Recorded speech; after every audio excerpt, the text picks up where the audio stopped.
Praise the Lord. இன்னைக்கு ஏசப்பா உங்களை பார்த்து சொல்கிற வார்த்தை என்ன அப்படின்னா, பயப்படாதே, விசுவாசம் உள்ளவனாயிரு. ஆமீன். யாரை பார்த்து ஆண்டவர் இந்த வார்த்தையை சொல்கிறாரு தெரியுமா? எவரு என்கிற ஒரு ஜெப ஆலய தலைவன். அவருடைய ஒரே மகள், 12 வயது மகள், மரண படுக்கையில் ஆகிட்டா. அப்போது அவர் ஒரு தலைவன், ஒரே மகள், எவ்வளோ பணம் செலவு பண்ணியிருப்பார்ல. நிறைய வைத்தியெல்லாம் செய்து குணமாக்க முடியாதுன்னு சொல்லிட்டாங்க. ஒரு மரண போராட்டம். இயேசுவை பற்றி கேள்விப்படுறாரு. இயேசுவால் சுகமாக்க முடியும் அப்படின்ட்டு. அப்போது இயேசுக்கிட்ட ஓடி வந்து அவர்கிட்ட சொல்கிறாரு, என் மகள் மரண அவஸ்தைப்படுறா, நீங்கள் வந்து கையை வச்சா போதும், அவள் சுகமாயிடுவா. அதுதான் அவருடைய விசுவாசம். ஒரு பெரிய விசுவாசத்தோடு இயேசுக்கிட்ட வந்திருக்கிறாரு. இயேசுக்கிட்ட வந்து நேரடியாக பேசுகிறாரு, ஜெபம் பண்ணுறாரு. இயேசுவும் பதில் கொடுக்குறார், நான் வரேன். அப்படின்னா என்ன அர்த்தம்? நான் வந்து சுகமாக்குறேன், பயப்படாத, உன்னுடைய மகளுக்கு நான் அற்புதம் செய்கிறேன் அப்படின்னு இயேசு பதில் கொடுத்துட்டாரு.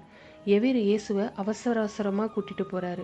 போகிறதுக்குள்ளே ஏதாவது ஆயிடக்கூடாது, அதுக்குள்ளே போயிடணும். ஏன்னா அங்கே உயிர் ஊசலாடிட்டு இருக்கு. அதுக்குள்ளே இயேசுவை கூட்டிட்டு வேக வேகமாக போகிறாரு. ஆனால் போகிற வழியில் ஒரு தாமதம் ஏற்படுது. அவர் பயந்த மாதிரியே வீட்டிலேருந்து ஒரு செய்தி வருது, மகள் மரித்துட்டா அப்படின்னு. இனி போதகரை நீங்கள் வருத்தப்படுத்த வேண்டான்னு சொல்கிறாங்க. எவருக்கு எப்படி இருந்திருக்கும்? நான் இயேசுவை சந்திச்சிட்டேன், அவர்கிட்ட சொல்லிட்டேன், அவரும் பதில் தந்துட்டாரு. ஆனால் இப்போ வர வழியில் தப்பான செய்தி வருதே, அவ்வளோதான். உள்ள உடஞ்சி போயிட்டாரு.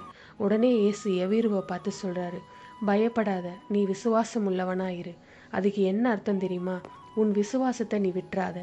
எவீருவே, என்னை சந்திக்கும் போது நீ என்ன விசுவாசித்த? நீங்கள் வந்து கை வைங்க, மகள் பிழைத்து கொள்வார், அவ்வளவுதானே. அந்த விசுவாசத்தை நீ விட்டு விடாத. இடையில என்ன வேணால் நடக்கலாம், நீ அந்த விசுவாசத்தை விட்டு விடாத.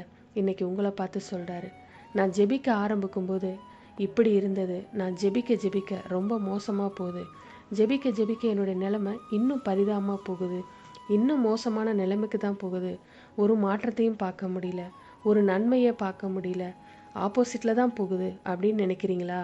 இயேசு சொல்கிறாரு, அது எதிர்மறையாக போனாலும் கூட விசுவாசத்தை விட்டுறாத, அதுக்குள்ளே ஒரு அற்புதம் நடக்கும். நிலைமை எவ்வளவு மோசமாக போனாலும், பிரச்சனை எவ்வளவு மோசமாக போனாலும் அதை மாற்றக்கூடிய வல்லமை இயேசுவுக்கு உண்டு. அதனால தான் ஆண்டவர் சொல்கிறாரு, நீ விசுவாசத்தை விட்டுறாத. எவீருக்கு சொன்ன மாதிரியே ஆண்டவர் அவருடைய மகள் மீது கையை வச்சாரு. மரித்து போன மகள் உயிரோடு எழும்பிட்டா.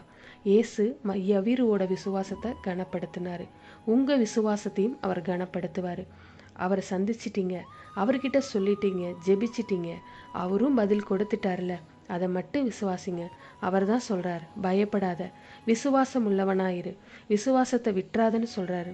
இப்போ சொல்லுங்கள் ஆண்டவரை பார்த்து, ஆண்டவரே, நான் விசுவாசத்தை விட மாட்டேன். எந்த மாதிரி சூழ்நிலை வந்தாலும் உம்முடைய வல்லமையை நான் விசுவாசிக்கிறேன். நீங்கள் எனக்கு வாக்கு கொடுத்ததை நிறைவேற்றுவீங்க, அதை நான் விசுவாசிக்கிறேன்னு சொல்லுங்கள். சூழ்நிலை தலைகீழாக மாறும், அற்புதம் நடக்கும். விசுவாசிக்கிறீங்களா? அப்படின்னா விசுவாசத்தோடு உங்கள் ஜெபத்தில் இந்த வார்த்தையை அறிக்கையிடுங்க. நிச்சயமாக அற்புதம் நடக்கும். ஆமீன். God bless you.